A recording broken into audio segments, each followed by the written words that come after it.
You are 8 years old the first time you see one up close, and you are holding a shovel. You were born in the lower eyries of Orrun Hall, in the servant warrens cut into the mountain beneath the roosts, where the floor is always warm because there are dragons sleeping above your head. Your mother swept ash, her mother swept ash. The Ashwing Order has fed your family for 4 generations, and in 4 generations, not one of you has ever touched a dragon. That is the rule. Ash sweepers do not touch. You clean the roost floors between flights. Bone, scale shed, the black grit that dragons leave behind, the way a fire leaves coals. And you keep your eyes down, because a dragon that notices you is a dragon that might decide something about you. But you are 8, and the shovel is heavier than you are, and when the shadow falls across the floor, you look up anyway. She is old. Her name is Orrun, and she has carried 3 riders and buried all of them, and she is missing most of her left horn from something nobody will tell you about. She looks at you for exactly as long as it takes you to understand that she is looking at you. Then she puts her head back down and goes to sleep. You do not tell anyone. You are not sure why, but that night you lie awake in a warren that smells like smoke and other people's breathing, and something in your chest has changed shape, and you already know it is not going to change back. The Ashwing takes candidates at 14, highborn sons mostly, sometimes a smith's boy with a good arm, never ash sweepers. You have 6 years to become something other than what you are. At 11, you are moved up to the feeding pits, which is not a promotion. It is simply where they put the children who have gotten too big for the low crawls and are not yet big enough to be useful anywhere else. The work is butchery. Whole cattle come up the mountain road in carts, and you and 9 other children take them apart with knives longer than your forearms. And you learn the anatomy of a cow the way other children learn letters. You learn which dragons will not eat unless the meat is warm. You learn that Bael, the young red in the 3rd roost, snaps at anything that moves and has taken 2 fingers off a boy named Corvin, who is still working the pits with 8. You also learn something the Order does not teach, because the Order does not think anyone below a rider is paying attention. You learn that dragons are lonely. Not all of them, but the unbonded ones. The ones whose riders died and who did not die with them. The ones too old or too strange to be matched. Those ones come to the pit walls when the feeders arrive, not for the meat, but because the meat means people, and people mean noise, and they have been listening to their own breathing in a stone room for 11 years. Orrun comes every time you are on the rotation. Not every time you are on the rotation. Corvin notices before you do. He tells you to be careful. He tells you the story of a feeder girl 40 years back who got close to an unbonded dragon and was found in the roost one morning with her ribcage opened like a book. You are careful. You are also there every single day. At 14, you're allowed to stand in the choosing. Not because they want you, because the Order needs bodies. There has been a bad war season on the Northern Reach. 4 riders down in a month, and when the Ashwing is short of riders, it opens the choosing to anyone who can walk into the ring and not run out of it. 61 candidates, 40 of them highborn, with fathers watching from the gallery. You have a shovel-calloused grip and no family name and a set of borrowed leathers that fit you badly. The way the choosing works is that you go in and you wait, and the hatchlings are released, and something either happens or it does not. 11 candidates are chosen that day. 9 are injured, 2 die. You are standing in the middle of the ring, watching a hatchling the color of wet iron circle a merchant's son and decide against him when you feel the heat behind you. Orrun is not a hatchling. Orrun is 40 years old, blind in one eye, and has not chosen a rider since her 3rd died at the ruin of Holloway. She is not supposed to be in the ring.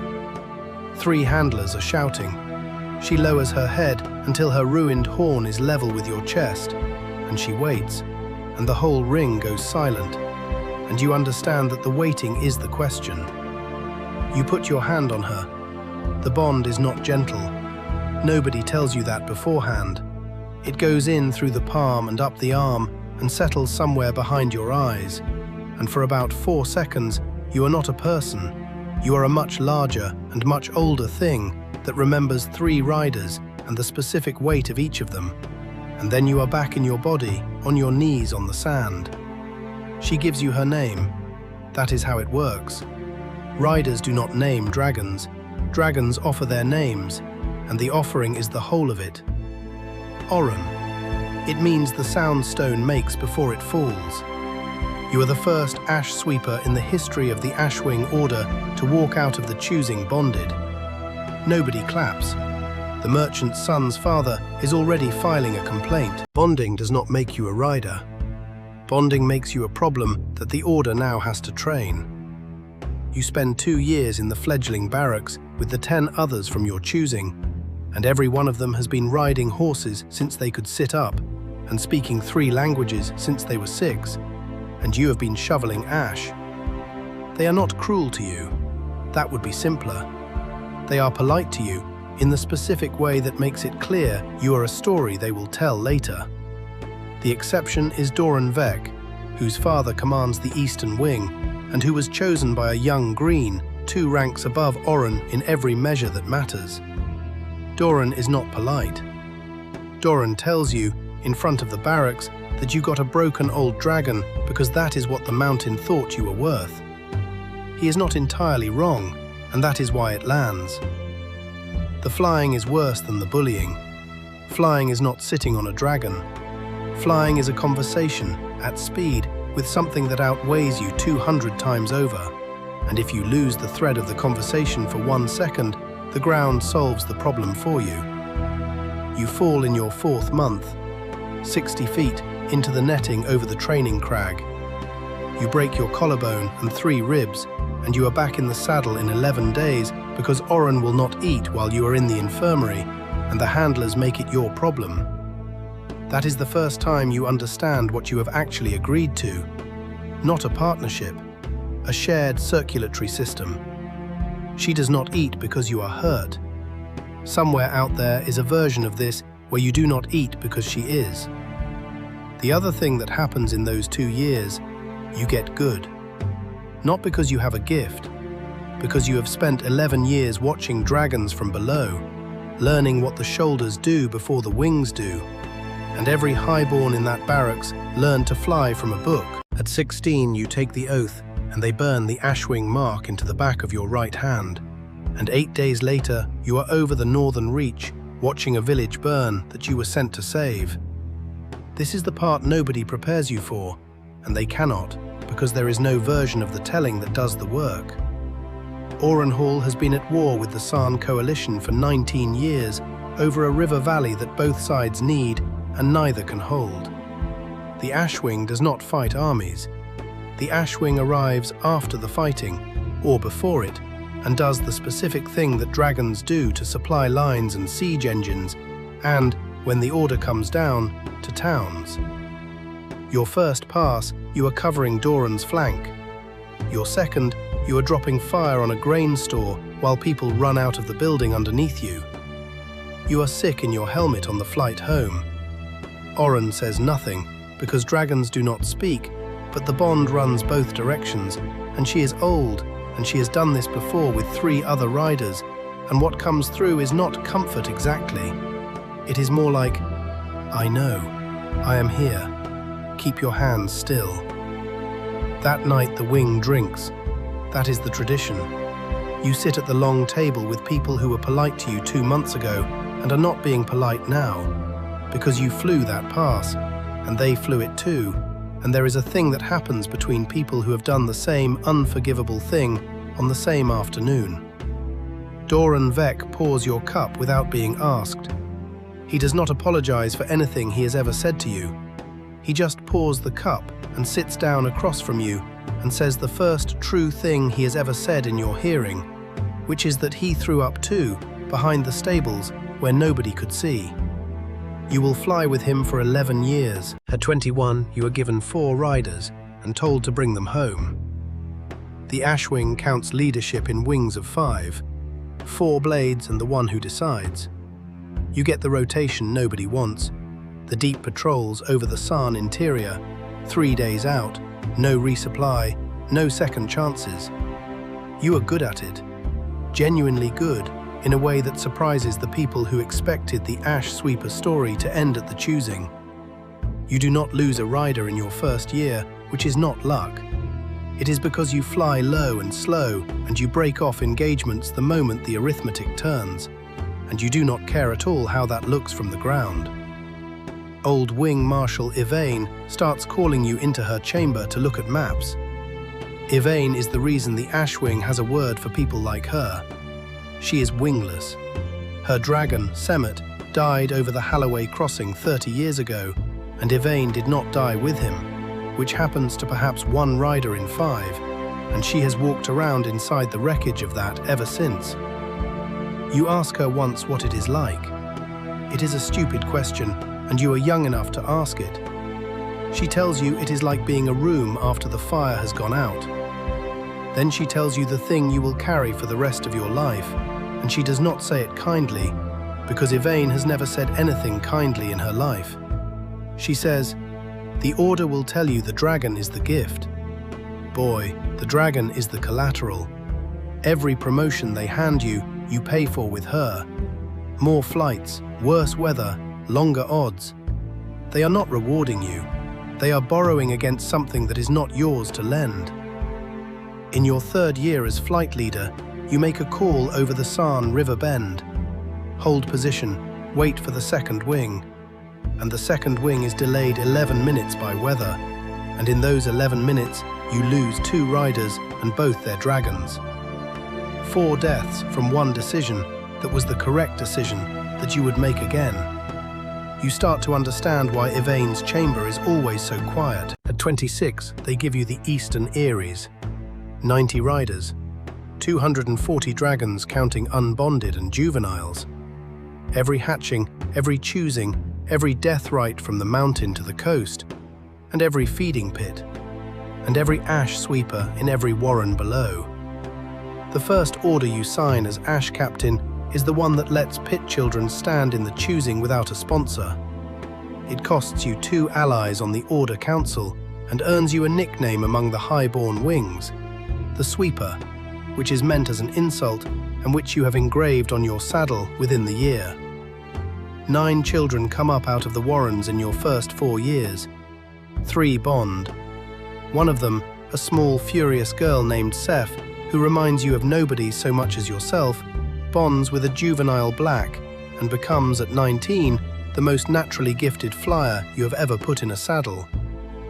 You also marry, at 28, Kestrel Aun, a San-born quartermaster who came to Orrun Hall as a hostage of the ceasefire and stayed because there was nothing to go back to. She does not find dragons impressive. This is the single most disorienting thing that has ever happened to you. Every person you have known since you were 8 has arranged their entire life around the roosts, and Kestrel Aun looks up at a 60-foot black coming in over the crag and goes back to counting grain sacks. She asks you, early on, whether you would still fly if she asked you not to. You tell her the truth, which is no, and which is not because you love flying. It is because Orrun is 49 years old, and there is a shape to the end of this that you have both been able to feel through the bond for about a year now. At 33, you stop flying missions and start sending them.